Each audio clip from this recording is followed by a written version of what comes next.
I hope you're in the mood to declutter fast because I'm feeling the need for speed. So today we are doing a speed declutter with me session, and I'm going to take you through my home as I declutter oddly specific things I think you should declutter as well.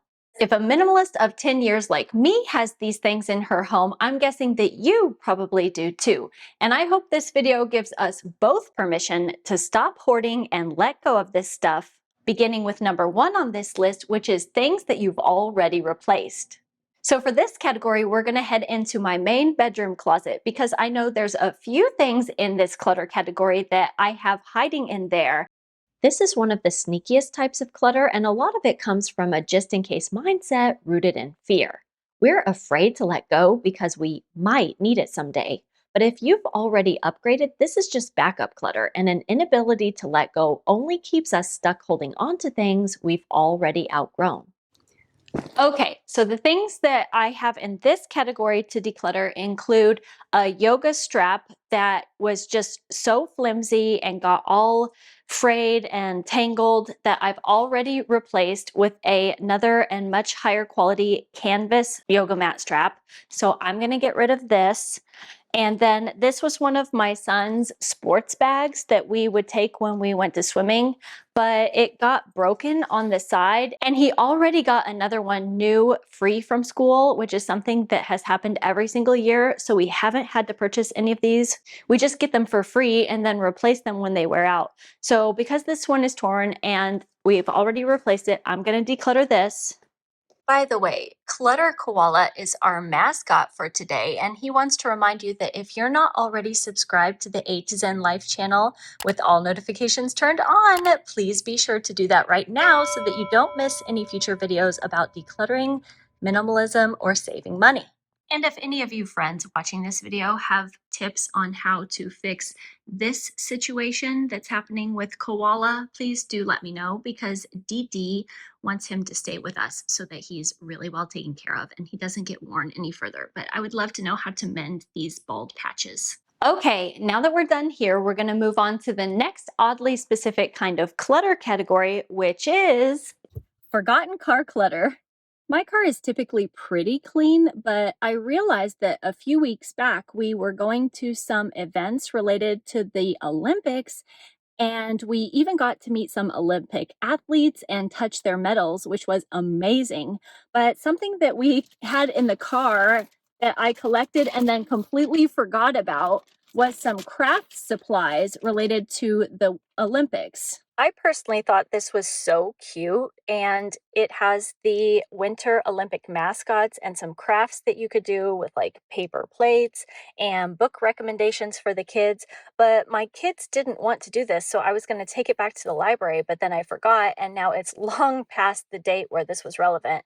So I'm actually going to see if I can get rid of this to my friend who has a little girl and see if she wants it. But if your car is on the messier side, don't be afraid to just set a 60-second timer and give yourself 1 minute to get rid of as much as you can. Just take a trash bag and throw it away. And actually, as I was looking in the back seat, I realized that I have some more trash in my car that is from a previous birthday party that one of my sons went to. And I guess he took the cool stuff out of the gift bag and he left the trash in the back seat. So I'm going to go ahead and grab that as well. We're going to head to the backyard for the next oddly specific clutter category, which is stuff that was left behind at your house. Okay, I know this is super random, but about a year ago, this beer mug randomly showed up in our backyard. I don't know if someone was just passing through, having themselves a little brewski or what, but since then, we've just left it kind of flopping around our backyard. But it's been here now for over a year. It's gotten pretty nasty, and as you can see, it's full of rainwater right now. So I'm finally going to get this out of our backyard. Sometimes people leave their stuff at our home, and of course, we want to do the right thing and give them a chance to get it back. For example, when I was cleaning out the kitchen after we bought this house 2 years ago, I found a bunch of things the previous owners had left behind. So I reached out to them and they told me to just donate it. But it's not that easy for everyone because sometimes people forget things and they're flaky, forgetful, or honestly just act like they're entitled to treat your home like free storage. And that's where boundaries come in. At some point, you're going to need to give them a clear deadline to pick up their stuff because your home is living space, not storage space, especially not for someone else's clutter. Farewell, mysterious backyard mug of unknown origins. Well, right on cue, my hair is going flat. So as I put it up, we're going to move on to the next clutter category, which is incompatible tech or electronics. Things like records for record players or old VHS tapes that you're not even able to watch anymore because you've switched to more modern entertainment systems. Now is actually a really good time for you to get rid of this stuff if you have it, because the younger generations are really getting into the analog trend right now and exploring older technologies. And my example is this Harry Potter complete 8-film DVD set on Blu-ray, which I got on a Black Friday sale almost 10 years ago and have never watched a single time since then. And what's funny is I schlepped this DVD set to Germany and then back to the USA again when we moved, because I kept telling myself someday I'm going to have a DVD player and I'm going to want to watch this. And it was a great deal. So of course I couldn't let go of it. But then what I realized when we moved here and we did finally get a DVD player is that I actually wanted a DVD player that played just regular DVDs rather than Blu-ray, because a lot of the videos that I wanted to watch with my kids are older and are not available on Blu-ray, so I could only get them from the library on these older DVDs. So I ended up getting a DVD player that plays regular DVDs, and so after almost 10 years of schlepping this around, I'm finally going to get rid of it. By the way, did you know that putting your hair up actually makes speed decluttering easier because you become more aerodynamic? True story. Oddly specific clutter category number 5 on this list is empty emotional support pins. And when I say pins, I also mean things like markers, highlighters, mechanical pencils, and other writing tools along with pens that are empty and you've probably already replaced, but have left rattling around in your junk drawer for whatever reason. But it doesn't matter how long you keep the pins, because keeping them isn't going to make them useful again. And if you're holding on to them because of sentimentality, it might be good to ask yourself whether or not they are worth keeping in a memory box instead. But please keep in mind, memory boxes are meant for your most special treasures and keepsakes, and they're not meant to be a landing zone for your indecisiveness and procrastination. And I will be sure to link a video I did about memory boxes and how to decide what to keep and what to let go of up here in the right-hand corner in case you need a little bit more help with this type of clutter.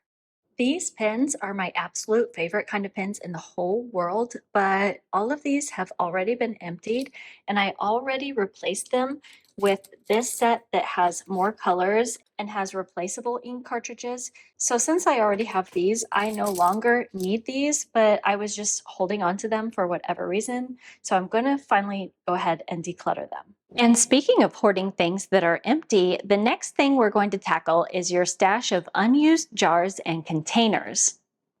I love a good upcycled jar just as much as the next gal, but there comes a point where you have to admit to yourself that you have a problem. And I think that my stash of empty glass jars might have gotten just slightly out of control recently.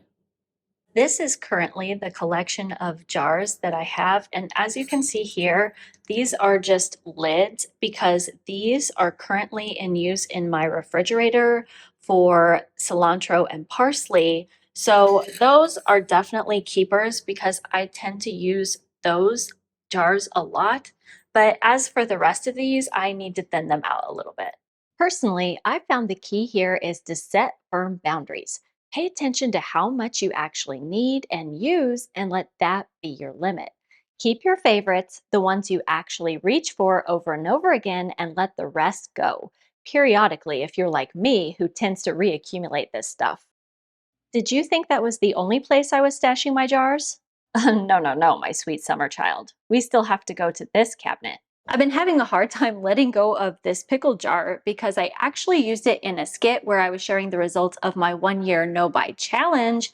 And I made a joke about how I saved so much money I had to switch from a tiny little jar to a giant jar of pickles, and I actually drank the pickle juice.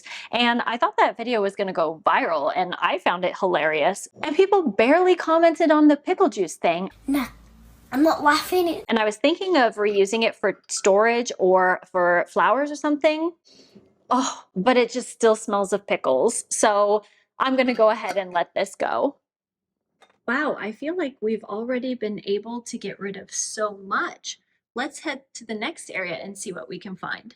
Okay, so here we are in my main bathroom, and the next oddly specific thing I want to declutter with you in this area is those pesky little extras or parts or accessories that you got, and maybe you use some of it, but then the rest of them have just kind of been sitting around your home taking up space. And my example for this are these little inserts that I got when I purchased some small containers for us to travel and to put our moisturizer inside. But I have continued using the moisturizer containers, like when I go to the gym, I've put my Cetaphil inside of it. But these little leak-proof lids never got used because I found that we didn't really need them to prevent leaks anyway. So we have two. I'm going to go ahead and get rid of these. These little items are very similar to a clutter category that I call UFOs, which stands for unidentified floating objects. But with UFOs, you don't know what purpose they are, and they just float around your home because you don't know what to do with them.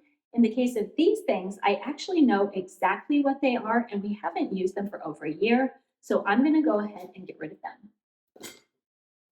Next up, for item number 8 on this list, we have expired beauty and hygiene products. And for this example, what I'm going to be getting rid of today is this purple mouthwash that I got at the recommendation of my dentist a while back. Now, I'm nowhere near as strict as a lot of people are when it comes to decluttering expired makeup and beauty and skincare and hygiene products.